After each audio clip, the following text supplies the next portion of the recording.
Jason Carrick here from DayOldStubble's.com. Today we're going to run down a few of the top things that we liked about CES 2012.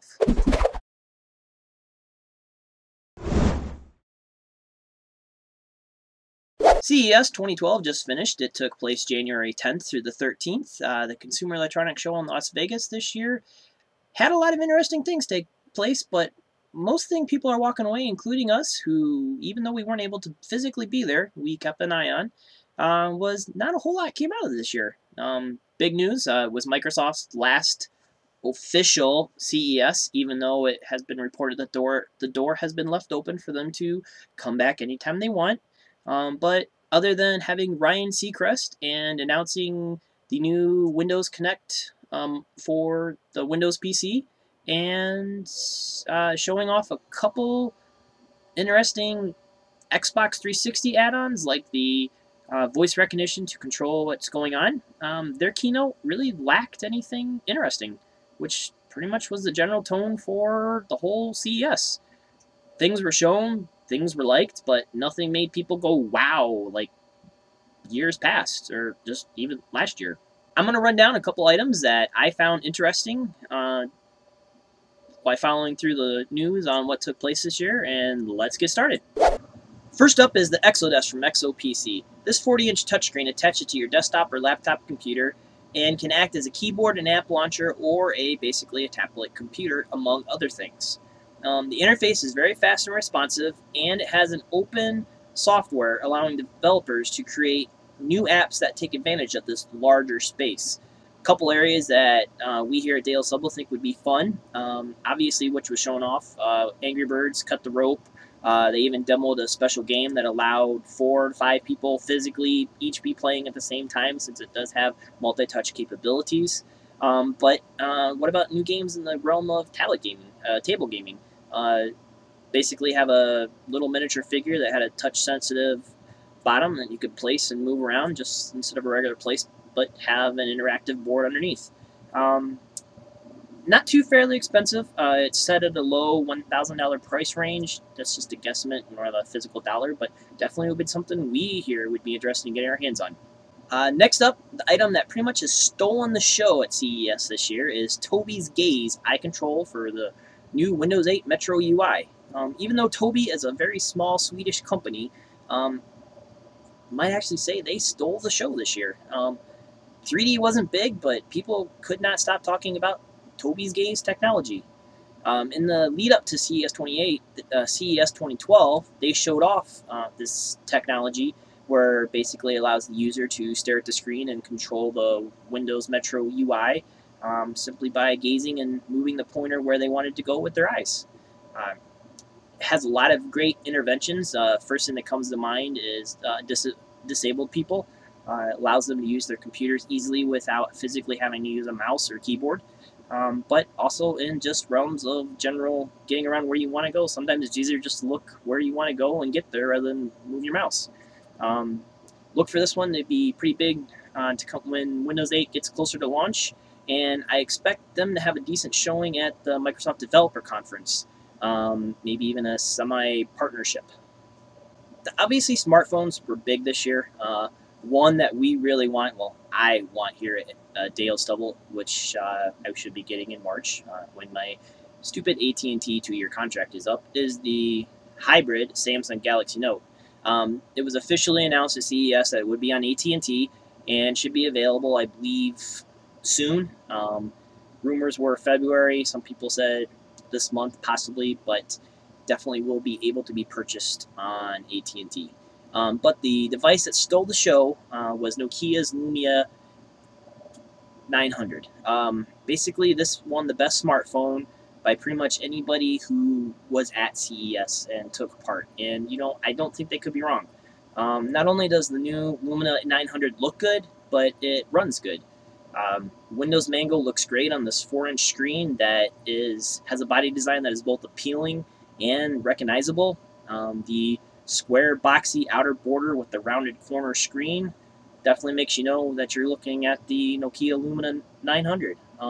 It's very fast and responsive while running the Windows Mango OS, and it also includes 4G LTE connectivity. Next up, Ultrabooks. This has got to be one of the places that couldn't throw a dead cat without hitting one. But even though there was many of them, only a few stood out. And of those few, I would have to say the HP Envy 14 Spectre was the top of the top. While most were claiming to partake in the MacBook Air space by trying to defeat it with a lower price tag, the HP Envy was the only one who actually said, hey, you know what, we're going to take you on head for head, and went out with a $13.99 price tag and with power to boot. They are rocking an Intel Core i5 processor, and you can get up to 8 gigs of RAM on this bad boy. But the best part of it, you could say, is maybe the icing on the cake. Literally, this laptop has a coat of Gorilla Glass on everything except for the underside, giving it extra protection and excellent portability. With this price tag and the 8 gigs of RAM and Intel's Core i5, really makes the decision between which OS you want to run, because you can either have a MacBook Air or HP Envy and have basically the same item. Alright, next up would be TVs. Last year was all about 3D, and as you can see now, that didn't go so well. Well, why many were trying to figure out how to correct this problem by introducing TVs that required regular 3D glasses, not powered glasses, where you had to buy a $60 pair for everybody who wanted to watch. Somebody, namely LG, finally came out with a TV that might be worthwhile. OLEDs, we see them in our smartphones all the time, and smaller screens have been touted as the next best thing for TVs out there, with their screens that basically don't need a backlight and are very bright. We've been teased over the years with very small devices, but finally this year, 2 companies, Samsung and LG, brought out 2 TVs that are said to be released this year. But we're going to go ahead and give our pick to the LG 55-inch 55EM 9800, basically because they gave a quarter Q3 shipping date for anybody to get their hands on it. What made this the best was just the screen. This 4mm thick screen was very bright and easy to read, and not only that, it packed in smart TV technology, allowing internet connectivity, streaming media, but a built-in mic and passive 3D. So for the money and the capability, OLED might be here to stay. One of the most interesting things to come out of CES 2012 this year, I would have to say, would be the Razer's Project Fiona. This unique-looking tablet is aiming to take on the casual gamer by giving the power of a full gaming PC in the power of your hands. Basically, you have a tablet that is rocking a Core i7 processor, even though Razer hasn't said what is running the graphics, but it's running Windows 8 and will give you the ability to play any hardcore game, as in Battlefield 3 or anything on the Steam network. The main thing is you have a tablet in the middle, and then the outside you've got controllers like this, hardwired to it. Anybody who used it at the show did seem to say that the controllers were very decently on the side, very decently usable. But once again, this is a project and prototype, and it may only come out if it shows enough interest. Razer has announced that they will look in succeeding this, since there was a lot of interest shown at the convention, but it's going to take a while for this to come to use. My initial impression is here, even though it is looking cool, not so sure with those controllers on the side all the time if I'd really want that dedicated or hardcore thing, or if I'd rather try to use OnLive on either my Android tablet or TV. I think that sounds like a more reasonable use for me. Another item that I'm going to look into here at DayOldStubble's is the Simple.TV DVR. This DVR basically comes without a built-in hard drive or a video output, which allows you to put in any size hard drive you want to store media on. But the kicker, since this does not have any video output, it streams to the Smart.TV app, which you can get on your Android, your iPad, your Roku, I think, BoxyBox. They all have apps available for it, and it lets you stream live over the air or pre-recorded items. It does come with a very simple EPG, electronic programming guide, For $5 more a month, you can get a more detailed one.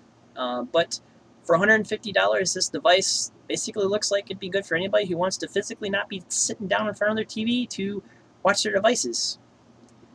Could be a very good competitor to a Slingbox, from our opinion here. Okay, and that'll do it for our CES 2012 wrap-up. Like I said, these are just some items that caught our attention that we thought might be good for you guys to keep an eye out for. But be watching, as coming soon we will have our inaugural Best of CES 2012 award show. But in the meantime, make sure to like us on our YouTube channel. You can follow us at DayOldStubble.com. On the Facebooks, we're the DayOldStubble, and on Twitter, we're DayOldStubble. Be sure to like us, follow us along, send us any comments, we can take it. Hey, don't forget, head over to DayOldStubble.com and get your edition of the DayOldStubble magazine for January. We dropped fresh on Friday the 13th just for you. In this, we've got our brand new writer, Aaron DeKuyper. He gives us a review of Skyrim, his top 5 Final Fantasy games, and for our flashback section, he covers River City Ransom, the game that pretty much started the do anything you want back on the NES. James Detzler, our movie reviewer, looks at Tintin, the girl with the dragon tattoo. He also throws in a review for Battlefield 3.